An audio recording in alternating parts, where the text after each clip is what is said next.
Amanya abantu bya Katonda Steven. Naita Steven. Ono mukuru wange muddako. Huyo kangume wangu.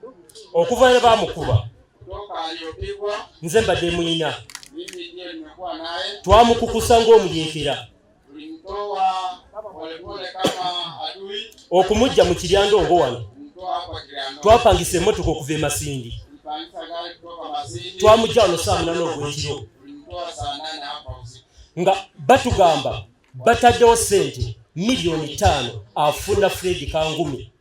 Bamwagala maiti. Ati wameweka $5,000,000 mwenye anamchika anapata hizo pesa. Mbe yamukuba yagamba afadhali awoza ne maiti naye nga tawoza na mtu mulamu. Atayompiga anasema yeye yuko tayari kuendelea na kesi na maiti bila kesi. Inze onogayo kuvoro sister bwetwagenda okudduka mutola zina mutola sali nga tufuna amasimu nga batugamba waliwo abajja nga beefula abannamawulire, waliwo abajja beefula nti bajja kutuyamba naye nga tabani yabatuma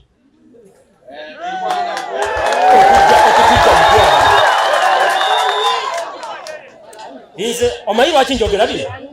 Nze manyi okuzalibwa lunaku olwo n'okufa lunaku lumu. Bwemba ndi wakufa leero oyo gayinidde emabega wa tabani obwedda abulira tabani gamba oyo lwaki osongamu? Lwaki osongamu?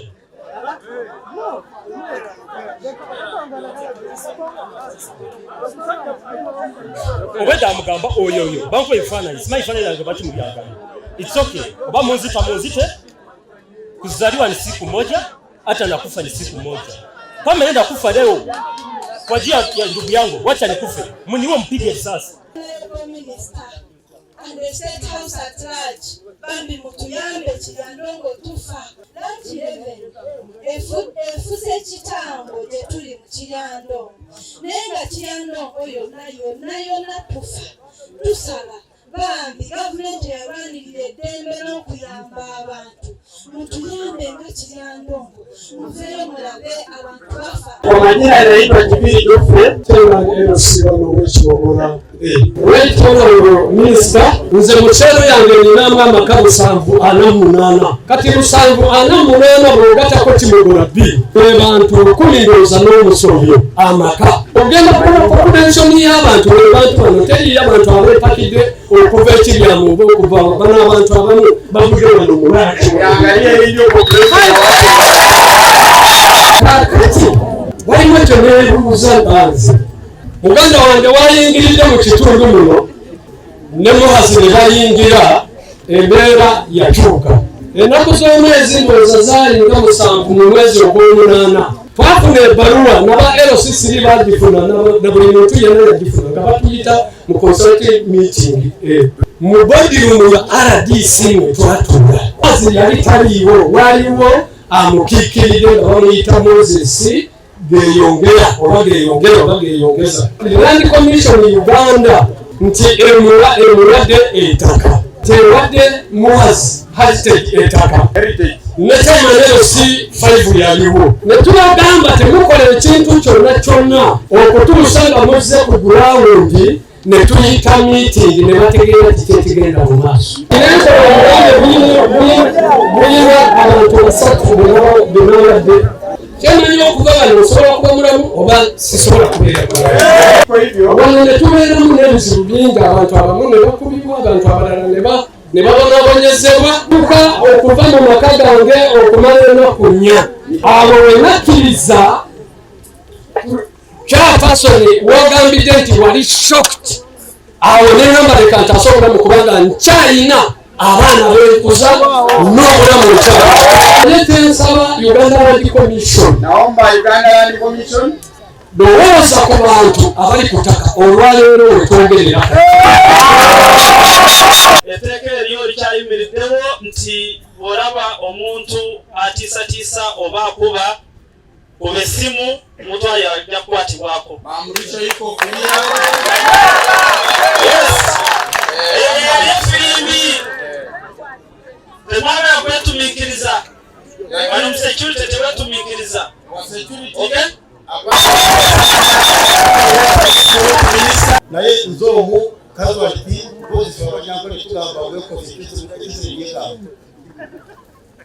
Minister omkono mlemo bravo ndo tunojambia Minister zinojambia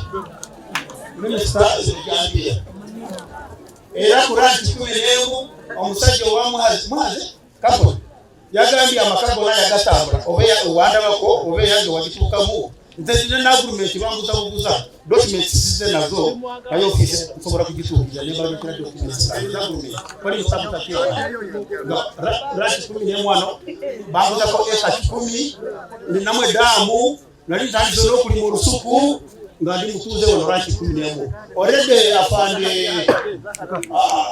omuteso ayakulira amasindi okidi nze nasoko kumuleta wano ne kweka wantu wemuto era ba minister bona baleta wanama basamu Daudi Migereko bwe nabaleta already enaku 17 tweke sati ngazani na 17 enaku 18 nze bategera amasindi kota je bantegera ekiro era bwe nazisokogera nyamba gamba nange nkoze ekiramo kyange nze muganda wange kyema navude wano so kangume ni karibu nyumbani kwa wakazi wote na mimi ni kazi wati kwa ajili ya maisha wao so banange abamuhazi murati 10 mugamba makago na mwagabaze nze tewantu kakosibo nze nina agreement ze tsoboro kuwa na dawu yange nali nesera mwete ne waya nali nasiba wano murati 10 ekirara NRM obayipiki